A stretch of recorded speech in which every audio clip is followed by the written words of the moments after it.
Hello friends, स्वागत है आपका हमारे YouTube channel study smart IQ में। और मैं हूं सबा परवीन और आज हम फिर पढ़ने जा रहे हैं आरआरबी ग्रुप डी 2025 के लिए जीके जीएस की क्लास, जिसमें हम डिस्कस कर रहे हैं प्रीवियस ईयर क्वेश्चन। और ये हमारी क्लास 36 है और इससे पहले हम 35 क्लासेस कर चुके हैं। और आज इस क्लास में हम पढ़ेंगे 5 सितंबर 2022 के शिफ्ट 3 के जीके जीएस के प्रीवियस ईयर क्वेश्चन के एमसीक्यू। सो आई होप आपको ये वीडियो पसंद आती हो और ऐसी ही वीडियो देखने के लिए हमारे चैनल को लाइक करें, शेयर करें और सब्सक्राइब करना ना भूलें। तो चलिए स्टार्ट करते हैं क्लास। फर्स्ट है, हिंद स्वराज किस स्वतंत्रता सेनानी की पहली निश्चित रचना का शीर्षक है जो अभी भी दुनिया भर में आलोचनात्मक रुचि पैदा कर रहा है। तो हिंद स्वराज यह किस स्वतंत्रता सेनानी की पहली निश्चित रचना का शीर्षक है। तो यह पहली निश्चित रचना, यह किसका शीर्षक है? हिंद स्वराज। तो यह है महात्मा गांधी का। राइट आंसर है ऑप्शन डी, महात्मा गांधी। इन्होंने ही लिखी थी हिंद स्वराज पुस्तक। ठीक है, अब हम यहाँ पे बात करें महात्मा गांधी की, तो महात्मा गांधी की पुस्तकों की ही कर लें सबसे पहले बात। तो इनकी कौन कौन सी पुस्तकें हैं? तो एक तो होगी हिंद स्वराज, फिर उसके बाद है मेरे सपनों का भारत, और उसके बाद है गोखले माय पॉलिटिकल गुरु, फिर है माय एक्सपेरिमेंट विथ ट्रुथ। ये इनकी पुस्तकें हैं महात्मा गांधी की। ओके, फिर अब हम बात करें कि महात्मा गांधी का पूरा नाम क्या था। तो इनका पूरा नाम था मोहनदास करमचंद गांधी। ओके, इनका पूरा नाम था मोहनदास करमचंद गांधी। और महात्मा गांधी को महात्मा किसने कहा था? महात्मा, तो ठीक है ना, महात्मा गांधी को कई नामों से जाना जाता है, जिनमें से है एक महात्मा। तो महात्मा इन्हें किसने कहा था? तो ये कहा था रविंद्रनाथ टैगोर ने। ठीक है, रविंद्रनाथ टैगोर ने इन्हें महात्मा कहा। बापू, तो बापू इन्हें कहा था राजकुमार शुक्ला ने। ठीक है, राजकुमार शुक्ला ने इन्हें बापू कहा। फिर राष्ट्रपिता इन्हें किसने कहा था? तो ये कहा था सुभाष चंद्र बोस ने। ओके, सुभाष चंद्र बोस ने इन्हें राष्ट्रपिता कहा। फिर उसके बाद अर्ध नग्न फकीर, ये किसने कहा अर्ध नग्न फकीर? तो ये कहा था विंस्टन चर्चिल ने। ठीक है, इनको अर्ध नग्न फकीर कहा था। ठीक है, विंस्टन चर्चिल ने अर्ध नग्न फकीर कहा। और इन्हें साबरमती का संत भी कहा जाता है। ठीक है, साबरमती का संत भी कहा जाता है महात्मा गांधी को। ओके, अब हम बात करें महात्मा गांधी जी द्वारा चलाई गई पत्रिकाएं। ठीक है ना, पत्रिकाएं, तो कौन कौन सी पत्रिकाएं चलाई थी महात्मा गांधी ने? तो इन्होंने चलाई थी नवजीवन, हरिजन, यंग इंडिया, इंडियन ओपिनियन,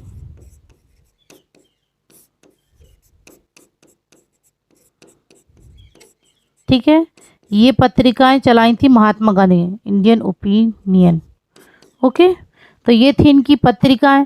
फिर बात करें इनके आंदोलन, तो महात्मा गांधी जी ने कौन कौन से आंदोलन चलवाए थे या किए थे? तो सबसे पहले चंपारण सत्याग्रह। ठीक है, चंपारण सत्याग्रह। फिर है खेड़ा सत्याग्रह।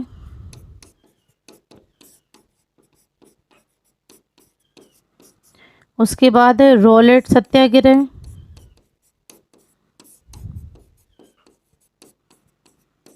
फिर है असहयोग आंदोलन,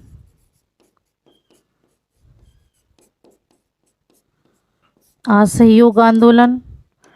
उसके बाद है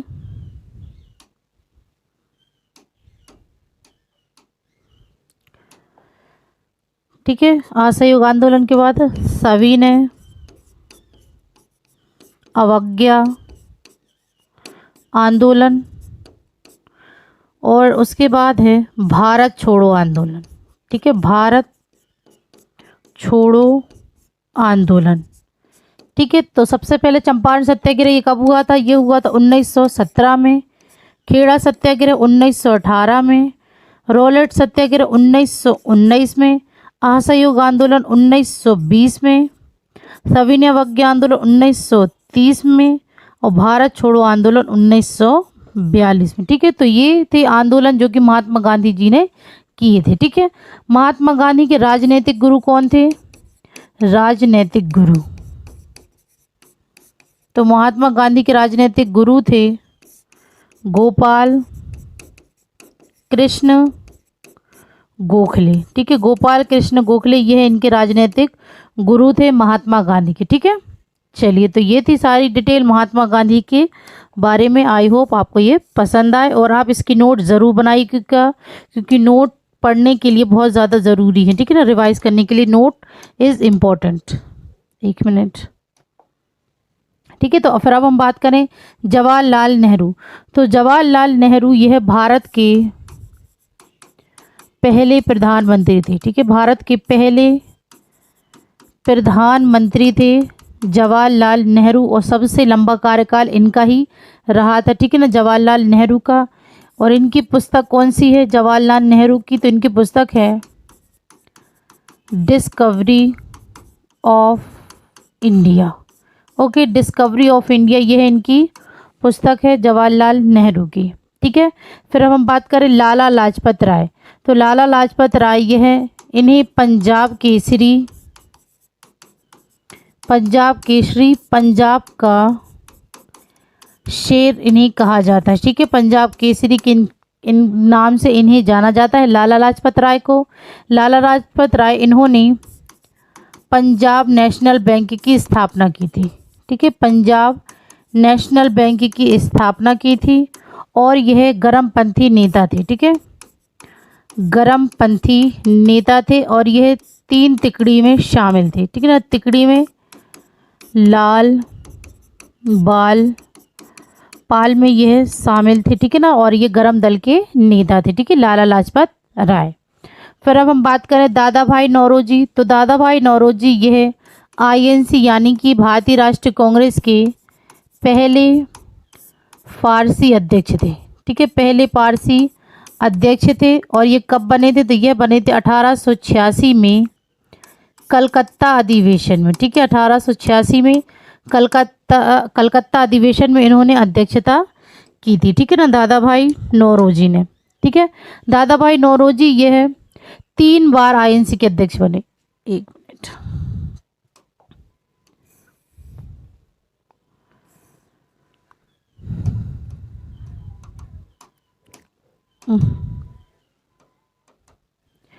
एक मिनट।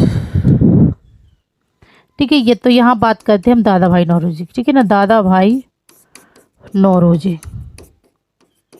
ठीक है, तो मैंने आपको पहले बताया कि ये पहले पारसी अध्यक्ष थे। ठीक है, पहले पारसी अध्यक्ष थे 1886 कलकत्ता अधिवेशन में। ठीक है, और इन्होंने 3 बार ये अध्यक्ष रहे। ठीक है ना, INC के 3 बार अध्यक्ष चुने गए थे। कब कब? तो सबसे पहले 1886 कलकत्ता में,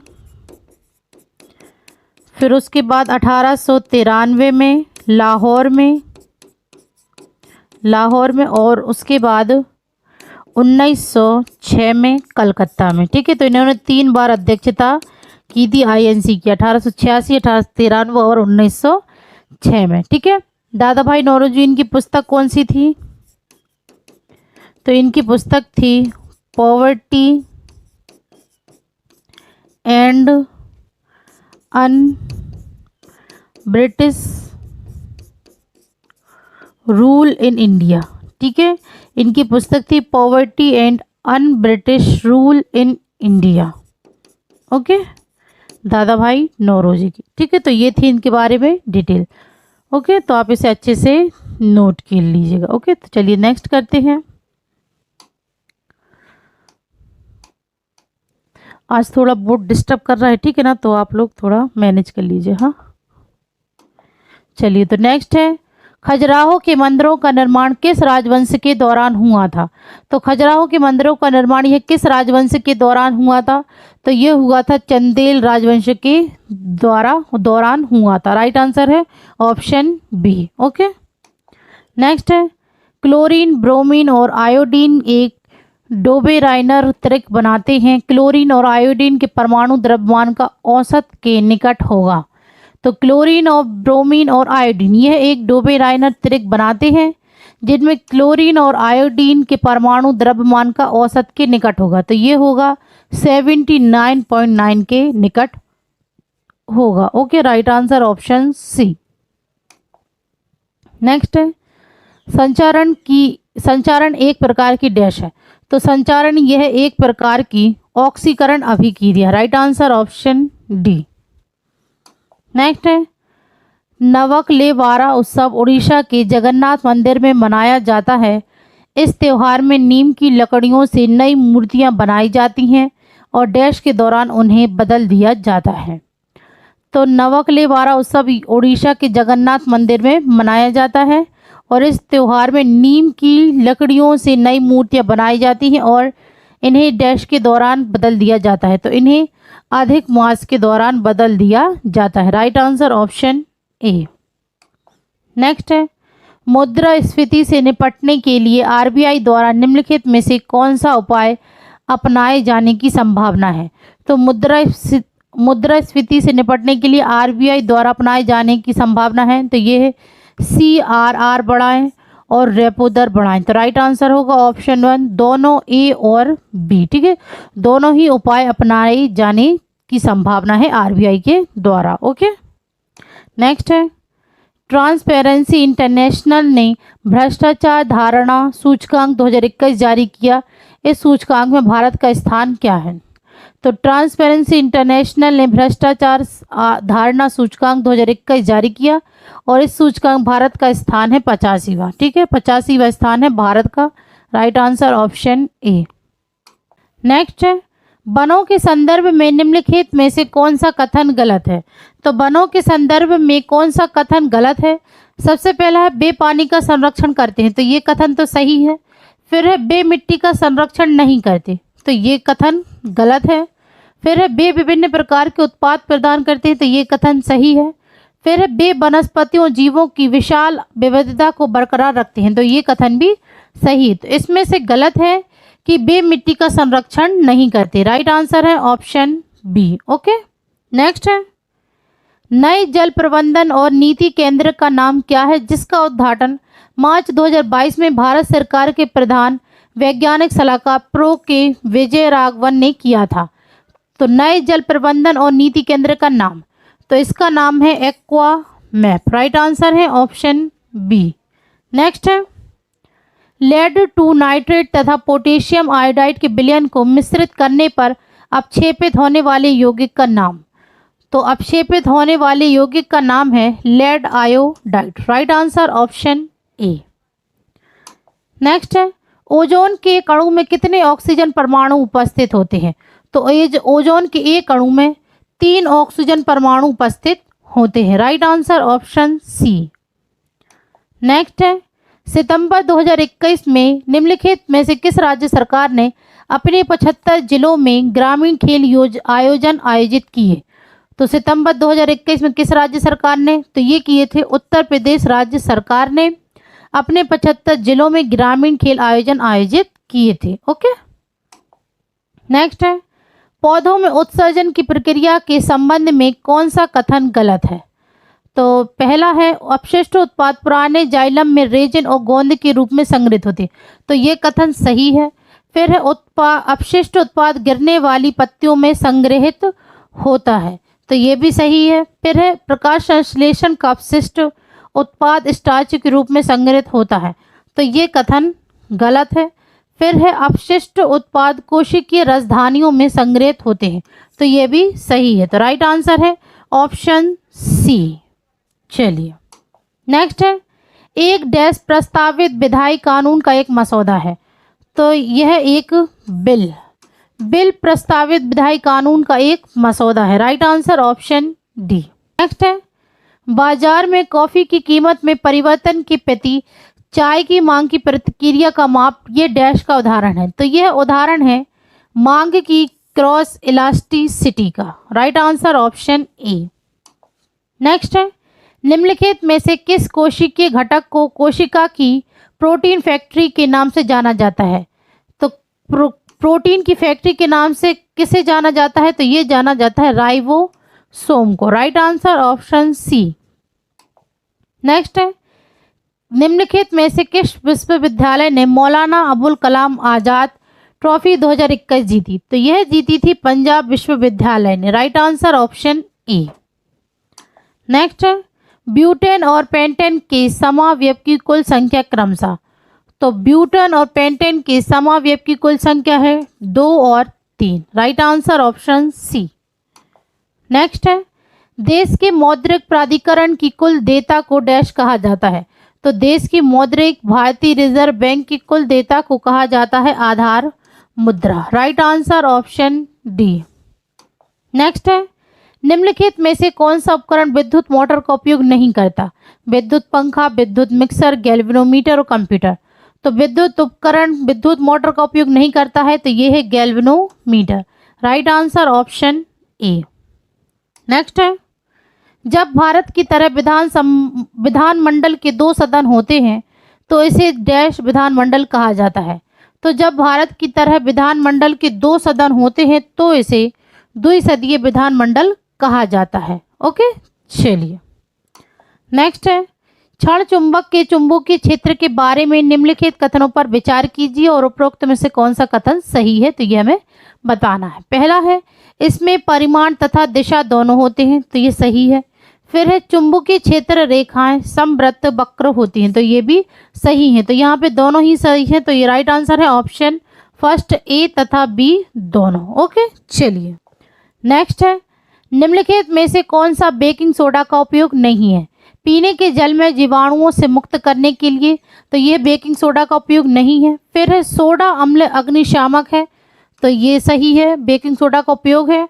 और एंटीसिड का एक घटक, तो ये भी बेकिंग सोडा का उपयोग है, तो यहाँ पे उपयोग नहीं है। तो ऑप्शन डी, केवल एक पीने के जल को जीवाणुओं से मुक्त करने के लिए बेकिंग सोडा का उपयोग नहीं होता। ओके, चलिए नेक्स्ट है, निम्नलिखित में से कौन सी प्रकाशीय परिघटनाएं वास्तविक सूर्योदय से 2 मिनट पहले सूर्य की दृश्यता की व्याख्या कर सकती हैं?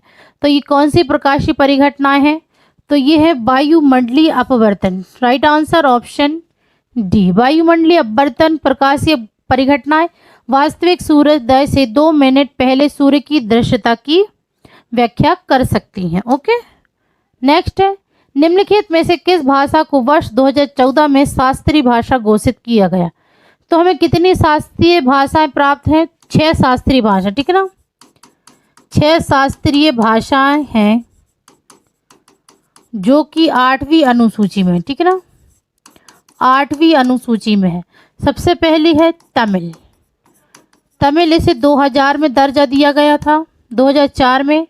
तमिल के बाद है संस्कृत, इसे 2005 में दर्जा मिला था।